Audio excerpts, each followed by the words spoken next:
Magandang umaga mga kahuan, narito na ating ulat panahon ngayong araw sa Pilipinas. Magandang umaga, narito ang weather update sa araw ng Lunes, January 12, 2026. Sa lukuyan, wala po tayo nakikita o namomonitor na malawakang pag-ulan sa ating bansa.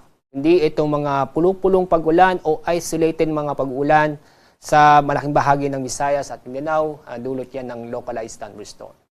At inyong kikita ang ating weather system. Itong shear line ay nakaka-apekto pa rin sa silangang bahagi ng Northern at Central Luzon. Samantala, ang amihan o Northeast Monsoon ay yung nakikita. Naapektuhan pa rin ang nalabing bahagi ng Northern Luzon at ng Central Luzon. Sa mga oras nito, wala po tayo nakikita o namamonitor na low pressure area, LPA o bagyo, sa loob at sa labas ng ating Philippine Area of Responsibility.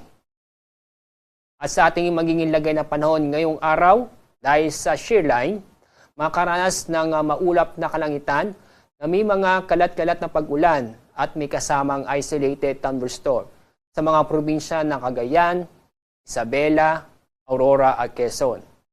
Makakaranas din ng maulap na kalangitan na may mga mahihinang pag-ulan sa Cordillera at sa lalabing bahagi ng Cagayan Valley. Maganda at maliwanag sa panahon naman na may mga isolated na mahihinang pag-ulan sa Ilocos Region at ganoon din sa lalabing bahagi ng Central Luzon at Metro Manila. Maganda at maliwanag sa panahon pa rin ang inaasahan sa lalabing bahagi ng Luzon. May kasamang isolated na mga pag-ulan dulot ng localized thunderstorm. At dako tayo sa Visayas at Mindanao. Maganda at maliwanag sa panahon ang inaasahan sa malaking bahagi ng Visayas at Mindanao. Pero may tsansa pa rin na mga isolated na mga pag-uulan dulot ng thunderstorm. Ang mga pag-ulan nito ay inaasahan kadalasan sa hapon o sa gabi. Dahil pa rin sa amihan, matataas ng alon ang inaasahan sa buong seaboard ng Northern Luzon at Eastern Seaboard ng Central Luzon.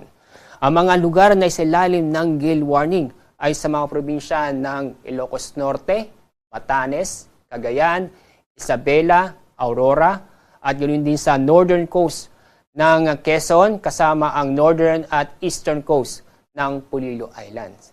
Kaya sa mga kababayan po natin na may planong pumalaot sa mga lugar nito, ay wag muna dahil inaasahan pa rin natin ang matataas ng alon. Ang taas ng alon ay inaasahan ay aabot ng halos 5 metro. Itong shear line at northeast monsoon ay patuloy na makakapekto sa malaking bahagi ng Northern Luzon at Central Luzon bukas at ganoon din sa araw ng Miyerkules. Kaya patuloy pa rin na makakaranas ng maulap na kalangitan na may mga kalat-kalat na pag-ulan at isolated thunderstorm sa mga probinsya ng Cagayan, Isabela, Aurora at Quezon. Pagdating ng Miyerkules, inaasahan ang maulap na kalangitan na may mga kalat-kalat na pag-ulan at thunderstorm sa eastern section ng Visayas at Mindanao, particularly sa Eastern Visayas at Caraga, dulot ng posibilidad ng trap ng low pressure area.